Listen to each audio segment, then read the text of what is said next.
Hello, this is Richie from the Metal Cell podcast. This is a really unique episode insofar as that I have three lads here that have strode out on their own and did solo stuff. I want to welcome Shane Murphy of Golgotha. Thank you. Thanks for having me, Richie. No problem. Alex, commonly known as Dissonance, but fuck that. Alex from Worn Out, now also with a brand new solo project called Abysm. Hey, what's up, guys? Cool, welcome, Alex. And Ciaran from Golgotha, now as a solo artist under the name Astralist. Is that correct? It is indeed. Cheers, Richie. Thanks for having me on. Brilliant having you on, lads. I'm really looking forward to this. It's very unusual to have three of you release solo albums in probably a few months.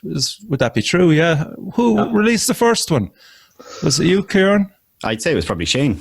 Was it Shane? Mine was November 13th, just a couple of weeks ago. Yeah, so no, I'd say it's, I think, Alex, you might have come out with a single first, maybe, with a No, actually not, because there's like a little story behind this. I saw that Ciaran was putting out music.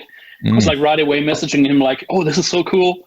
I have a couple of songs now. I maybe think about releasing them too. So actually, without Astralist, I wouldn't have released the Abysm stuff at all. Wow. Oh, Brilliant. So let's start with Ciaran then. I know with Golgotha, you are working on a new album, which we all can't wait for. But I presume you had a lot of stuff kicking around, yeah? Yeah, I mean, for years I've been just collecting riffs, and a lot of them kind of had a home in Golgotha, and some of them just didn't at all. Yeah, like with Golgotha, from the start, we've always had a Dropbox folder where we just drop riffs in and out. So I'd say I probably had close to, I don't know, maybe 50, 60 riffs just kind of in there. Like there were start of tracks, middle of tracks, places that didn't fit really, just for us all to kind of tack stuff onto and bring into the practice space then and see what works and what doesn't. So yeah, I think I kind of, after so many years of like just focusing on Golgotha and building that up, I had stuff left over that I knew wouldn't work. So yeah, I was just really decided to see if I could just do something on my own. And I think that was just on the back of as well, Golgotha's first album had just come out, and I know like Jack was in Gallock and Ollie in Spirit Merchant as well. So I was just kind of trying to see what I could do as well at the same time. I like the original idea was to kind of have a band. I was toying with the idea of maybe setting up a 3-piece, and then COVID-19 hit and you know all that went out the window. So I was like, I have all this time. I'm still out of work. Like, you know, I can't go back into the office. So just using the time to just kind of nail down my own stuff.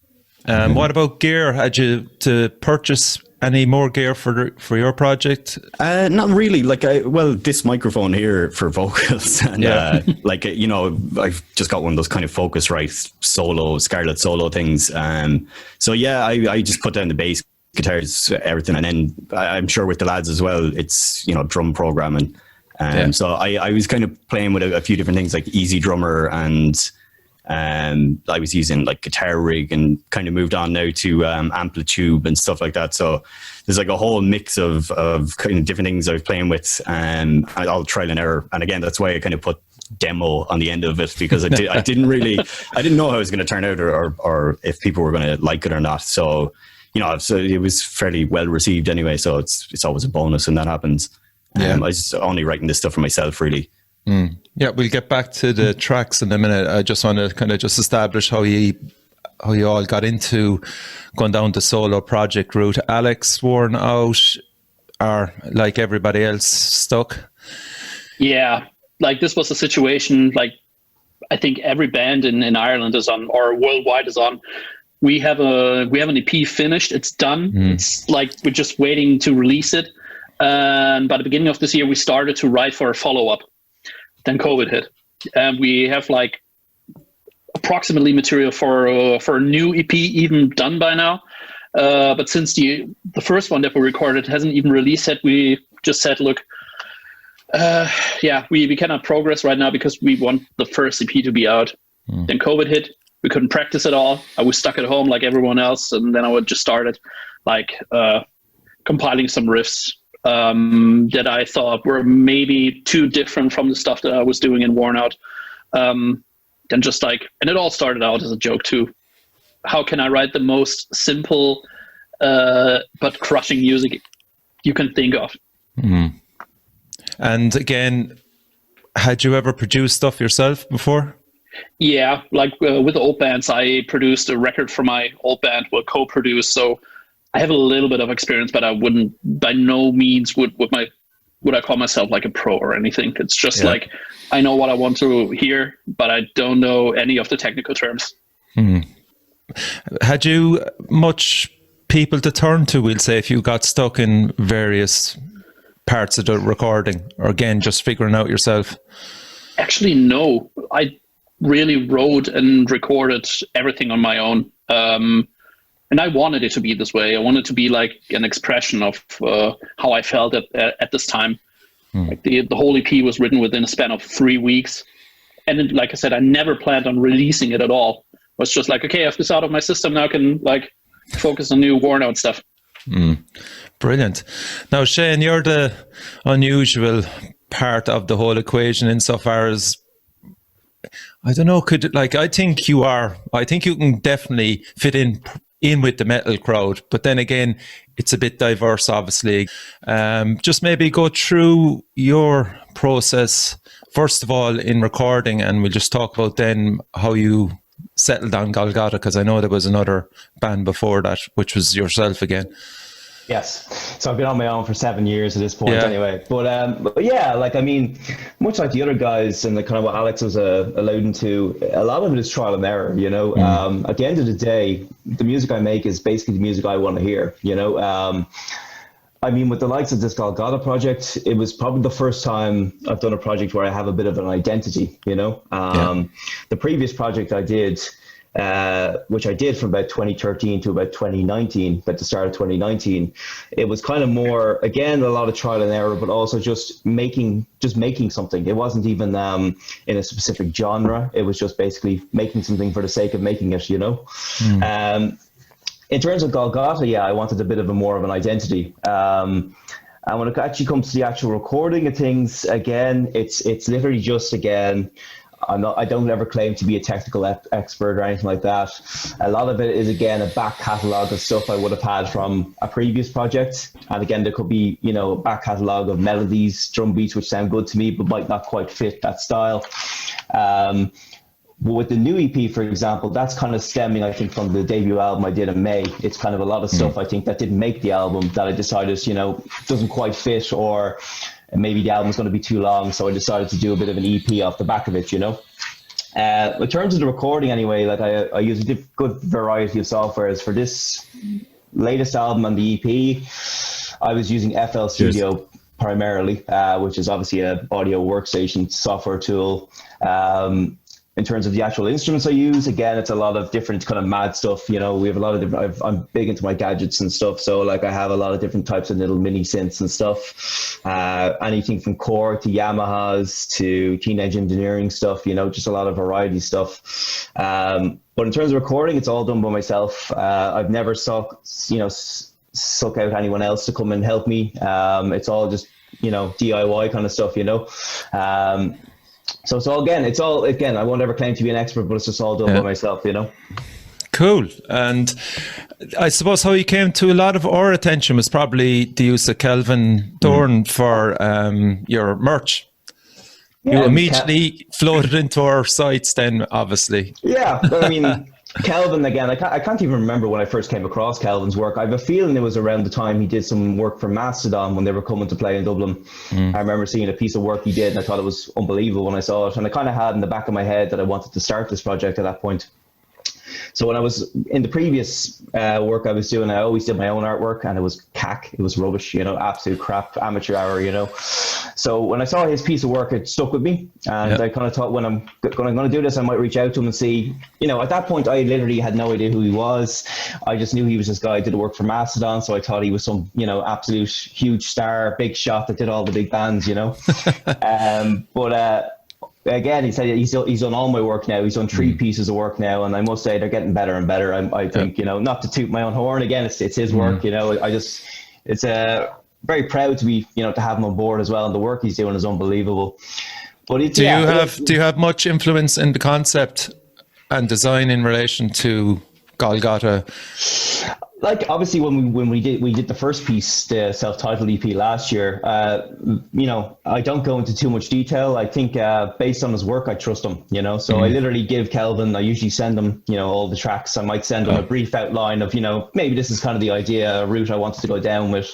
But literally, when it comes to the overall design, I kind of let him do his thing, and he comes back and knocks it out of the park each time, you know.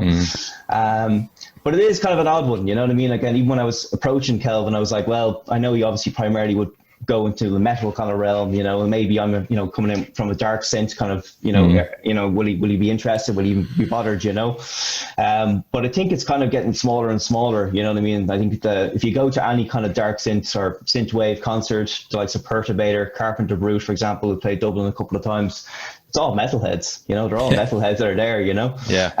I think it's just becoming, because obviously it's a dark synth would be a bit of a divergent from synthwave as a whole, but dark synth kind of incorporates, you know, a lot of almost industrial kind of sounds and metal sounds as well, you know? Yeah. So all their fan base is metal, tends to be, you know? Yeah, excellent. I mean, Ciaran, again, design-wise, you were able to do that yourself. You did a great job. The whole idea behind the cover, anyway, is related to the songs, I presume. Yeah, kind of, like, very loosely. Okay. And again, it was just kind of in terms of putting a demo together. I just needed some imagery for it, but yeah, like again, during the lockdown at the start of it, I've always been interested in themes of like occults and esoteric, arcane, weird stuff.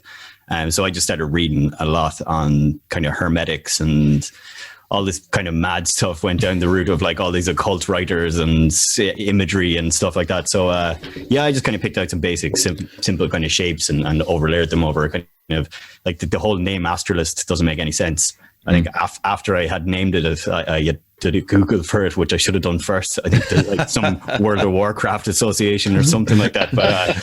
But like, it was just a word that kind of sounded cool. It was kind of, you know, almost like a mix between an astrologist and an astronomer or something like that. So yeah, it's the imagery just kind of, I tried to fit it in with the name, really. Yeah. And Alex, yours pretty dark again. Did you have did you design the logo? Yeah, the logo is like, just like the music, it came together in like 5 minutes or so. So I just like toyed around with Photoshop a little bit, and like I had the concept in mind that this music should play with the theme of like the chasm in oneself, like all the negativity, oppressing feelings. So I thought, okay, what could be cool? Abysm. Oh yeah, sounds great.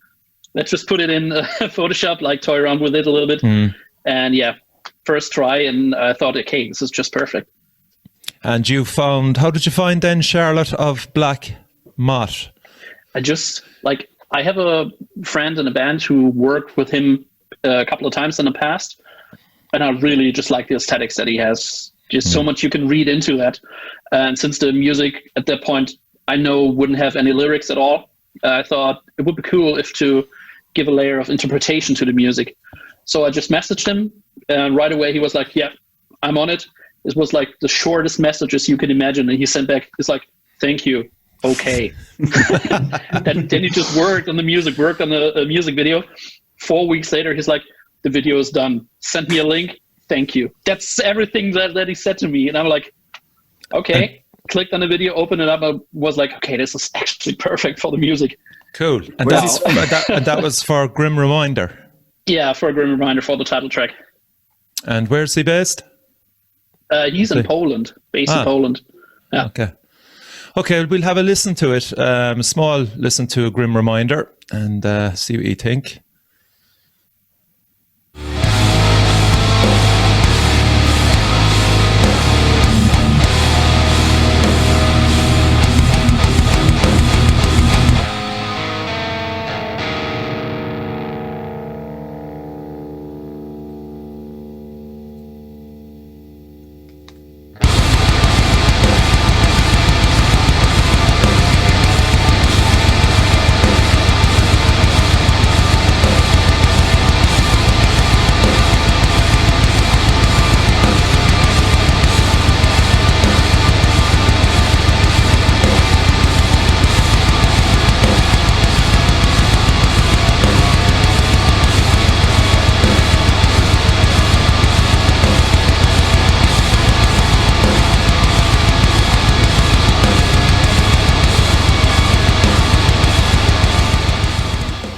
Yeah, I think out of all your stuff, there's one or two tracks definitely you could add vocals on for yours. Is it beyond the reaches that you could get in a vocalist maybe? I actually wanted to do vocals at first, but I didn't have a mic. I didn't have like the possibility to record vocals on because I just blew like a lot of money on a new guitar right before this. So just wasn't in the budget. So it was is it a 7-string by any chance? Yeah, it's a 7-string. Let me show this to you. It's like a sweet guitar. Ugh! Nice. This thing's so much. What is it? It's an Ibanez RGD, some number, some letters. So yeah, since I just bought this, I was like, okay, no chance I can afford a mic now, like a good mic. Wow, that's interesting. And you could possibly come out as a strong vocalist maybe on the second EP or album if you think. Well, if you can there get the will budget together. Well, there will be a second EP. And yes, there will be vocals on it. Oh, okay. So this is coming up sometime next year. Oh, cool. Excellent stuff. Cool. So Ciaran, you're the only one here that's actually singing on your projects. How did you approach that? I mean, did you think about clean vocals, or I know you went down the more death metal kind of doomy side of it. Was there a temptation to go clean? Yeah, I think on one or two of the tracks there are some clean vocals, and there was the temptation to kind of do either one or the other, but I did different takes of different stuff and just kind of worked with whatever came out best. Like I don't see myself as a great singer or anything like that. I think years ago I was pretty good, but now I'm just kind of, I blew my voice out years ago, and now I'm just trying to, do what I can with it. Really? Tell me about it. Yeah, I used to be in like a kind of Pantera tribute band years ago, and Nirvana tribute band as well. And like I could hit a lot of those vocal ranges, but now I think I just blew my voice to bits. It wasn't warming up properly, wasn't taking care of my throat, and that's why I'm kind of working with what I can do now. And again, it was the idea for this was to kind of have a band where maybe other members could take over vocal duties at some points, but because I was on my own, I was just kind of did what I could, and I think it kind of works to a certain extent. But again, like going into the future, like I might be focusing on bigger releases, like a longer release. I know the demo is like 30-something minutes long. It's like 3 tracks really, but like I have a lot of stuff, more material left over as well. So I don't know, like some songs might just be harsh vocals, others might just be clean. I have a track here out of it. It's Suhail Roy's. We'll have a listen to it here.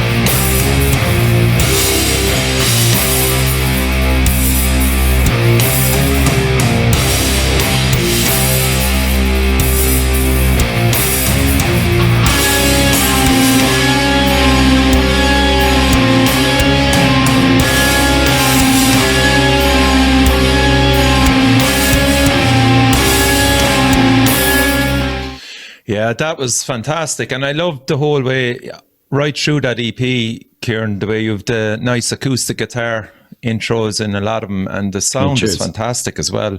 I mean, fair play to you for producing it that well. Oh, thanks a million. Jeez, I love this EP, seriously. Yeah. Nice one. I noticed also, like, it seemed to be almost kind of some little kind of tribal stuff going on in the background, almost like a Sepultura kind of feel to it, like the early Sepultura, which is cool. Yeah, I think with Corrosa, like we had Iron from the Sky was like one of the 20-minute songs off the first album, and that's how I had originally envisioned it, with the kind of tabula drums, like, and a real Middle Eastern kind of thing. And this kind of started off as almost like a part 2 for Corrosa, but I think again we kind of moved slightly in a different direction with Corrosa for a lot of stuff. So I just kind of used this for something else. But again, they're all just like VST virtual kind of instruments, and you know yourself. What I like about it is I think it has like a New Roses feel, at least to me. I don't know if you agree or not. who are New Roses or Neurosis? All right. Yeah. All right. Yeah. Sorry for bringing the accent.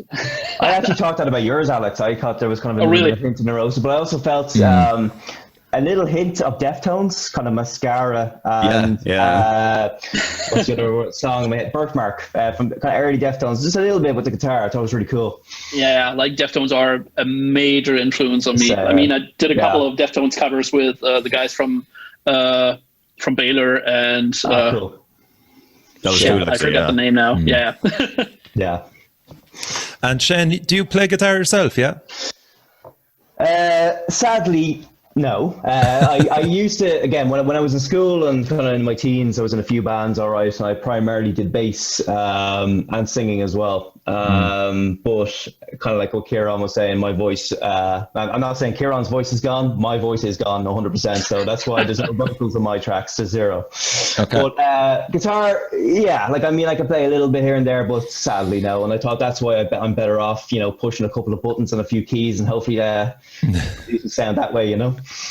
Okay. But primarily though, I'm a metal guy, you know what I mean? Like, you know, I'm not like, you know, obviously I love my synthwave and stuff, but primarily my favorite bands would be all metal stuff, you know. So the track I picked out there for you is The Herald with Eyes of Fire. It's one of my favorites off the new EP. We'll have a listen.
Cool. And are any of you fans of synthwave or dark synth, Alex or Ciaran?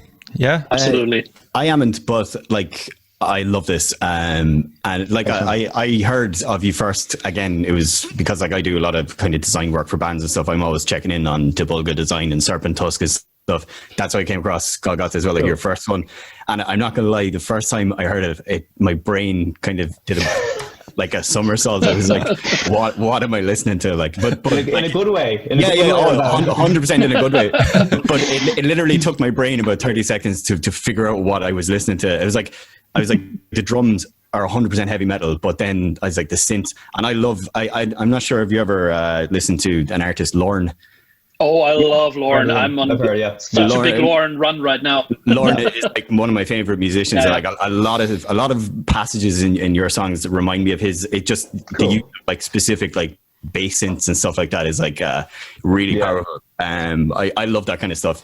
Yeah, like I mean, like I said, when I was doing the previous project for the last 6 years before this one, I think towards like, you know, maybe 2017, 2018, I started to incorporate a lot more kind of, you know, bassy and kind of, you know, a bit more kind of darker. You know, before it was a bit more kind of, I suppose, generic synthwave, which is that really kind of, you know, 80s kind of style, 80s kind of sound, you know, like a Mitch Murder, if you know them. But I just kind of wanted to do a bit more, something a bit heavier, a bit more down that kind of metal realm, if I possibly could. Because obviously, again, I'm not as talented with a guitar like you guys and stuff like that. So I kind of thought this is kind of my closest I can get to it, if you want to call it that, you know.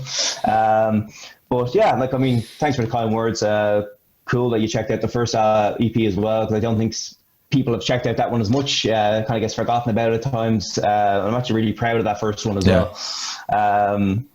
But yeah, the cool kind ones. But yeah, like, I mean, like I said, like, if you're ever listening to synthwave, like, there's some godfathers of, you know, dark synth, like Perturbator, Carpenter Brute, Dan Terminus, and Perturbator is actually just announced he's coming to Dublin next November. So oh, really? Definitely check out that. It's unreal. It's unreal. I think it is Author and Punishment, or Author and Punisher, yeah, and Health as well. Cool. But what's cool about Perturbator as well, and the likes of Carpenter Brute, is obviously it's basically just one person with a synth and whatnot, but in their live shows they're starting to incorporate drums and guitarists as well, you know. So Perturbator now would come with a drummer, and it's heavy as fuck, you know what I mean? It's unbelievable. But yeah, definitely recommend checking him out if you haven't checked him out. Yeah, Prodigy started out kind of all synth as well, and their live shows, they had live musicians, and it just brought it to a way different level, you know.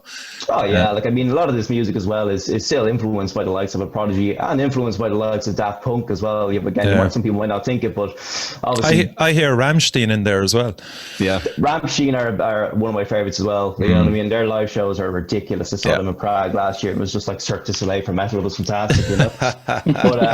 But yeah, no, obviously, I especially with the first EP, I was kind of I was listening to a lot of Rammstein at that point, and obviously again they're basically dance metal, you know. So I was kind of trying to my best to be basically a little mini Rammstein ripoff, if you want to say that, you know. But yeah, cool. Like, I'm glad you actually caught that one out as well, because they would be a bit of an influence for me outside the synthwave realm, you know. Who do you bounce ideas off of, lads?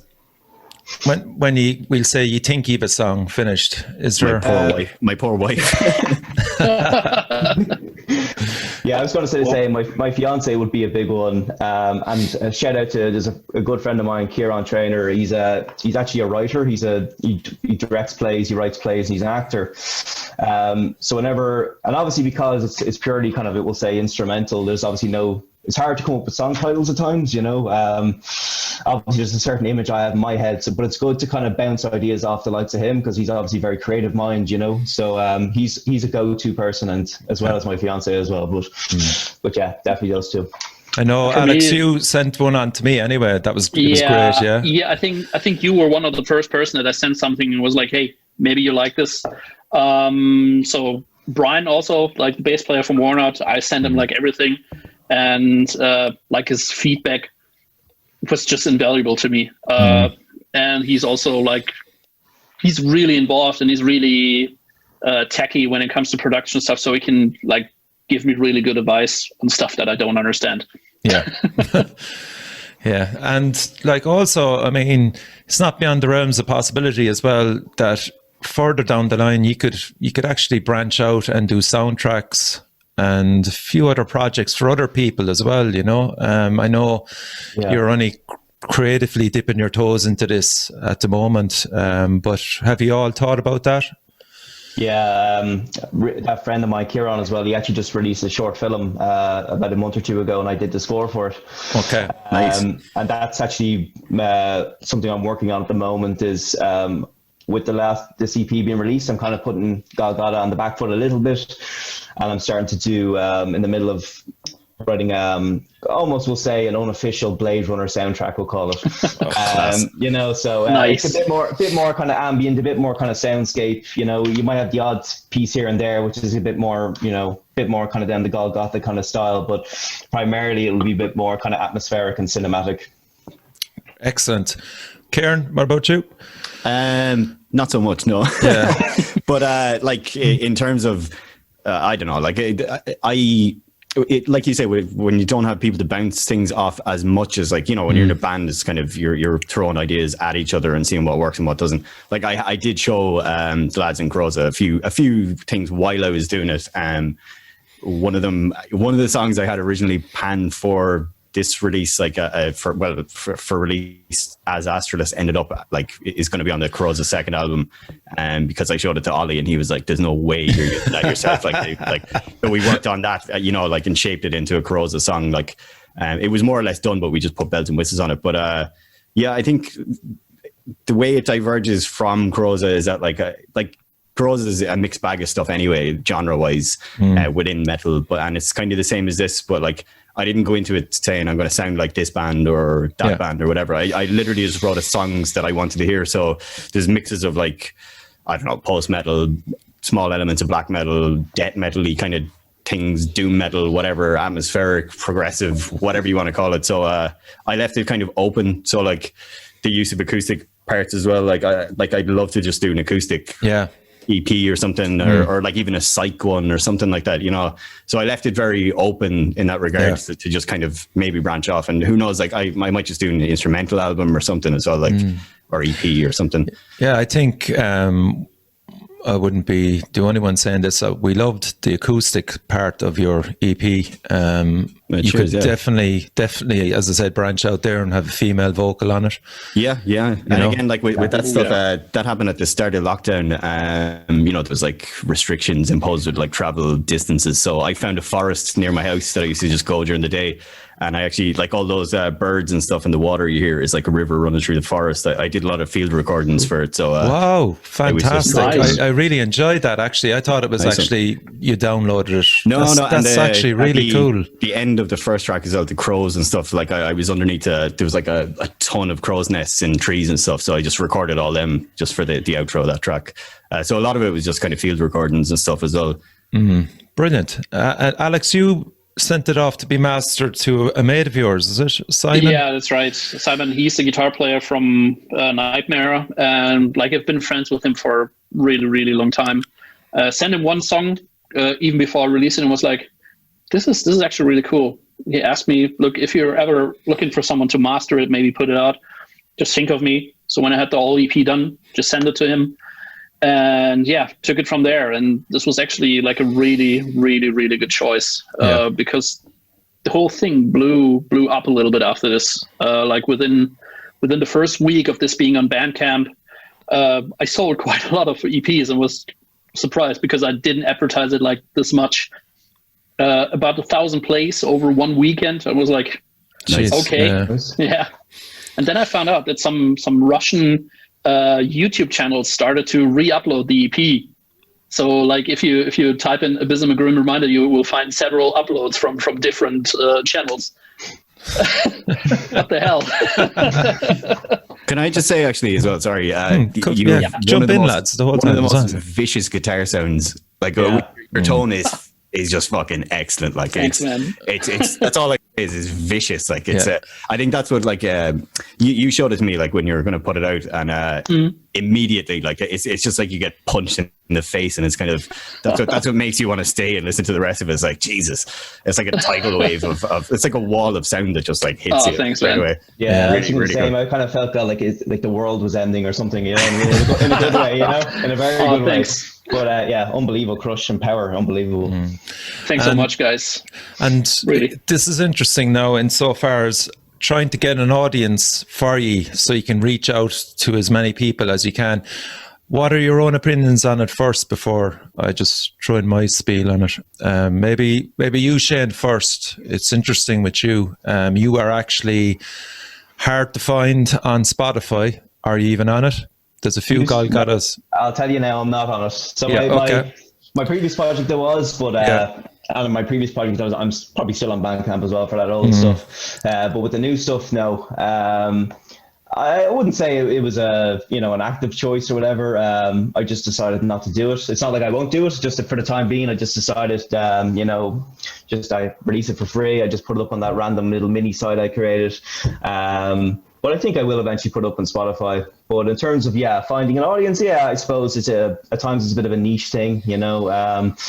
It can be hard, I suppose, to get listeners sometimes. But I mean, to be honest, all the reaction I've gotten to any of the EP, it's been fantastic. You know, everyone's been very supportive, and you know, again, people that I'm even friendly with, or people I don't know that I wouldn't have thought would be into that kind of thing, are giving me good feedback, which is fantastic. You know. Yeah. Alex. Oh. I was actually not that confident in putting it out.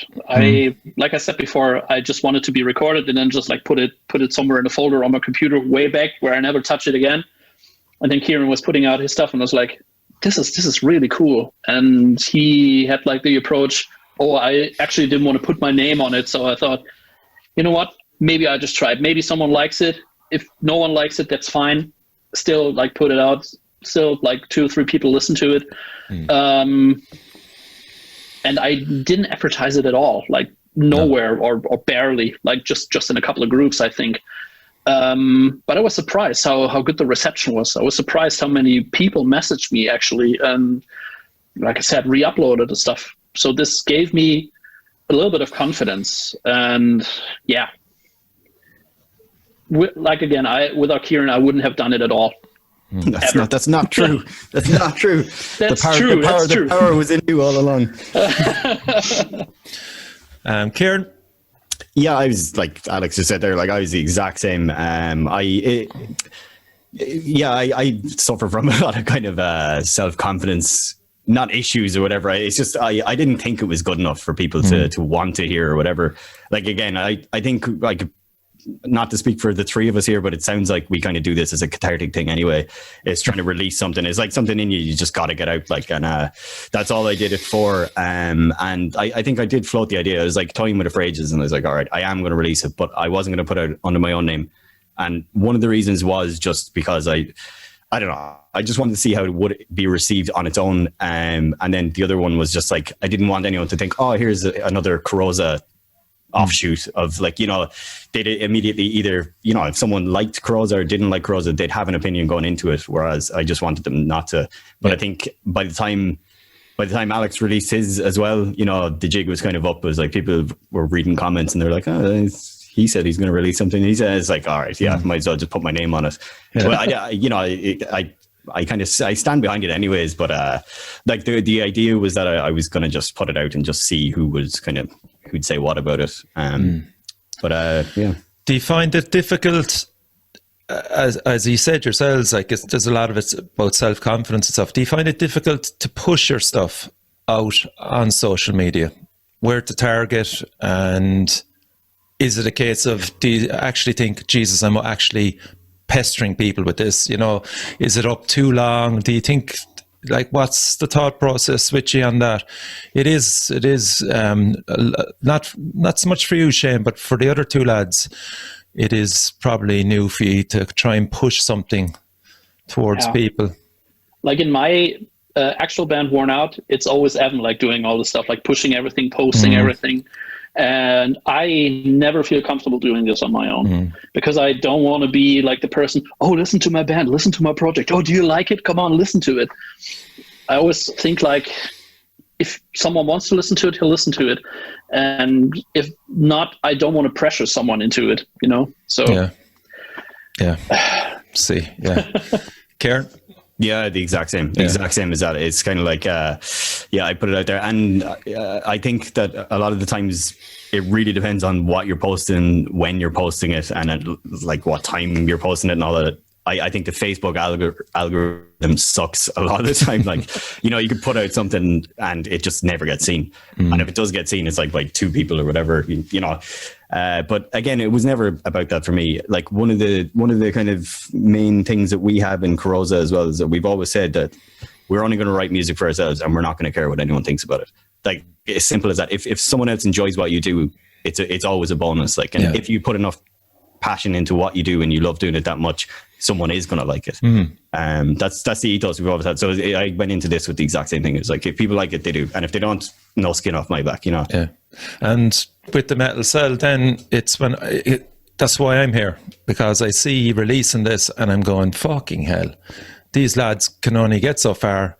They need to be out further. They need more people to hear it. No, cheers, man. Thanks so much, man. Seriously. Yeah, thank you. And by the way, congrats on 100 episodes. Cool. That's unreal. That is unreal. Yeah. That was more power to you. Yeah, it's just one step in front of the other. That's basically it for me.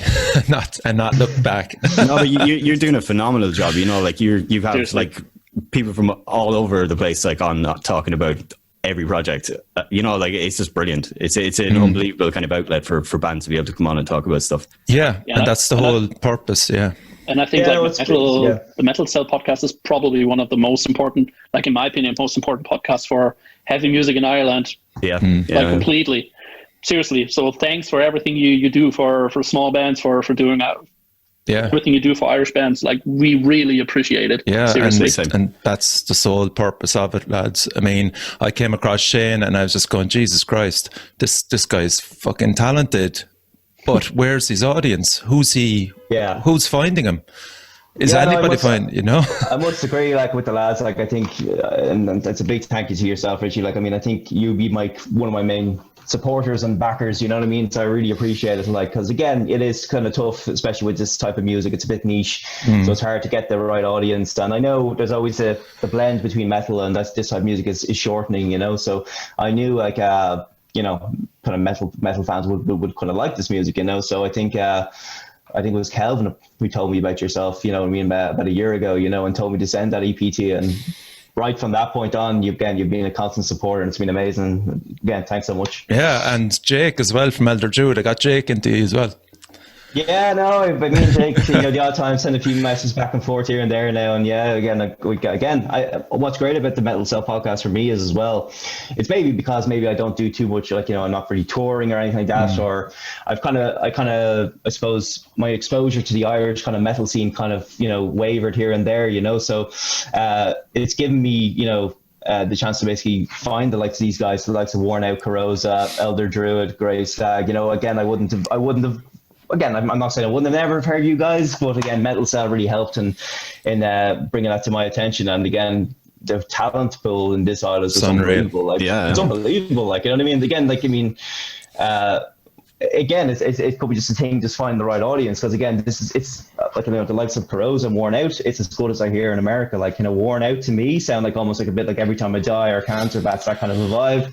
Corrosa to me sound a bit like, you know, kind of like, you know, a little bit of High on Fire, bit of Neurosis and stuff like that, and all. And again, it almost sounds just as good as any of those guys, you know what I mean? So It's unbelievable.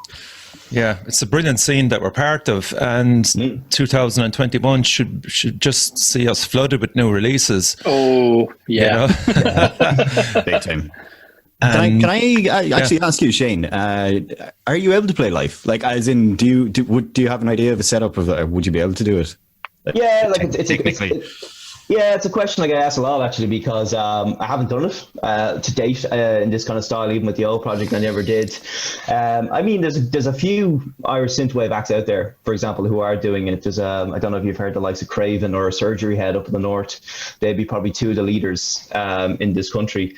I suppose I haven't worked out the full logistics yet, but I mean, I saw Surgery Head live, for example, and all he literally had was a laptop and basically had one of those Focusrite things, and then that was literally all he had, you know, so you made it work and it sounded unbelievable, you know.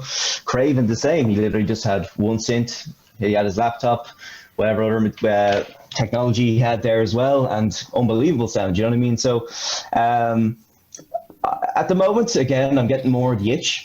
You know what I mean? The itch is starting to come a bit more. Maybe in the new year, will I start to look to maybe making this possible? Because it would be cool. I used to gig back in the day with a few when I was in school and stuff, and into my, you know, early college years. And again, I love this performing. It's great. It's not the be all and end all for me personally, to be honest. Of course.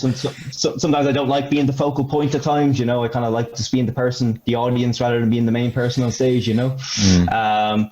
But again, it's more and more the itch is coming. But I suppose at the same time, it'll be a difficult one in terms of, I suppose, the audience as well. You know what I mean? And who to gig with and stuff like that, you know. But look, never say never. You know what I mean? At the moment, it's something, again, more and more I'm thinking that'd be cool to do. You know? I think it's cool, though, that you could seamlessly fit in with it, like an electronic festival or a metal festival or anything, really. Like, yeah, like, I mean, like, even like, maybe it was a bit kind of weird back in the day. Like, I was being played on Spin 103.8. I was been on 98 FM at times. Kind of weird kind of shows that my style didn't really fit it as such, you know. Now, it was great to get the exposure, obviously, but at times, you know, you're listening to very much like, you know, you have Tiesto, and then all of a sudden you have me playing then after, you know what I mean? You know, okay, it's cool, but yeah, you can tell there was a bit of a difference there, if you know what I mean. But yeah, like, I know what you mean. Like, you know, I think this music and people in this world as well, they play a lot of the top electronic festivals, and then next week they'll be playing a big metal festival, you know. I really think like the electronic and metal world has come so much closer, like in the last couple of years. So I could see you playing with metal bands like 100%. And in my opinion, you really should do it and really should approach it. Yeah. So if you want to do it, just maybe ask You've one of got us. plenty of friends there. we can organise it. We should do a Metal Cell Festival, I think, Richie. You know? I think that'd be cool. I'd be accused of favoritism. But yeah, if it took for that to get you live, we'll do something. How about that? All right, you heard it here first. Metal Cell Festival 2021. Remember that. Every Irish band. This has been recorded now, remember? We'll get them down to Cork anyway, first of all. How about that? Well, I was in Cork actually in September because I was meant to be getting married in September, but then of course COVID hit. Yeah. So I went to Cork instead for a weekend. But actually I'm half Cork. You know what I mean? So I'm actually 50% Cork man. So there you go. But yeah. Basically home here. Basically home, second home. Yeah. So just looking into 2021, we'll start with you, Ciaran. Have you stuff still lying around that you're going to pursue? Or is Corrosa the main focus for 2021? Corrosa is always the main focus. Like this is just something I just do for whatever, you know, like just again, like I say, as an outlet for myself. But like when I was working on this stuff, I had about 20 something tracks lying around. A lot of them didn't get finished, or I didn't delve enough into them. You know, the ones that made it were the ones that I just focused on, those 4 or whatever. But there's like bits and pieces of tracks lying around that I'm dying to do something with. So yeah, I'm going to look into doing it. Like the next thing, I'm going to focus on doing a full length. And I know that the demo was 30 whatever minutes long. So like looking at around 40, 50 minutes maybe of like a full chunk of something. And then I have an EP planned, like a two track EP. But again, it's just slow process at the minute. A lot of stuff is like, I just jot down lyrics on the spot, or like if I'm sitting in the living room or something with my guitar, just like unplugged, just like playing a riff every now and then. I'm like, if it's something that I can remember, that when I pick up the guitar again, that I can remember how to play it, I'm like, right, I'll save that. And if it's something that I can't, I'm just like put it into the trash folder and delete forever. Like, but I've a good few things planned anyway. I don't know how it's going to come out, or in what form or whatever, or when exactly. Hopefully early in 2021, but we'll see. That's the great advantage of it being digital, isn't it? You can just get it out there yourselves, you know, rather than relying on anybody else to do it for you. Yeah. Alex, you have a few, and maybe announcements, maybe? Like two announcements. For like the first announcement, from today on, all of the Abysm EP is on Spotify, is on Apple Music, which maybe ties into the second announcement. This has been withheld from a US label. It's called Desert Records, and they will. I just signed to them with the business, and they will put out a physical. Like that's not 100% set, but we're thinking about doing a physical run of the first EP. But there will 100% be second EP, which is almost done. Like all the structure is done. I'm just now looking into doing vocals and synths, and then it will release sometime next year in physical form too. Excellent. That's and then we're gonna play, and it's not a solo project anymore. Okay. Why not? Well, look, here's the thing. I still write all the stuff, but I'm really itching to get this on stage. Yeah. And a couple people it deserves to be on stage. Thanks, man. Seriously. A couple of people approached me saying, "Oh, this is great. Oh, I so want to be involved." Some people you all know probably. And I'm working on getting, once we can play shows again, getting this on stage, and it won't be like just there are 4 or 5 guys standing on stage just playing the show. Will be more like an audio visual thing, like with. But that's just in the concept phase right now. Okay. This will happen, but I can tell you when. And thanks for the track as well, for the Smash and Skull sessions, man. Yeah, you're welcome. Like, really I was really humbled like that you asked me. And I have a Corrosa track on the Metal Cell as well. So you're next, Shane, whatever. I'm the redheaded stepchild, am I? We'll figure something out for you. And you said you're more or less taking a break from Golgotha into 2021. You're focusing on something else, is it? Yeah, well, Okay. I say that after every release, I say to my fiance, I'm like, that's it. I don't want to see another synth. I don't want to touch FL Studio. I don't want to go near another laptop. And then, of course, 2 days later, I'm like, oh, this beat sounds good. I'll start working on this, But yeah, that's the mind at the moment is Golgotha. I want to take a little bit of a break from it. So I got 2 EPs and an album out in the year, which is pretty good. It's fantastic, yeah. So this cinematic kind of project, almost kind of soundtrack style, will be what I'm working on now into the new year. But the one thing I really want to get at some point, obviously, is the introduction of vocals to a degree. I think female vocals suits dark synth and synthwave more than male vocals, to be honest. So I'd love to get at some point a female vocalist onto one of the tracks or a new track coming up, But yeah, that's the plan now for the next while.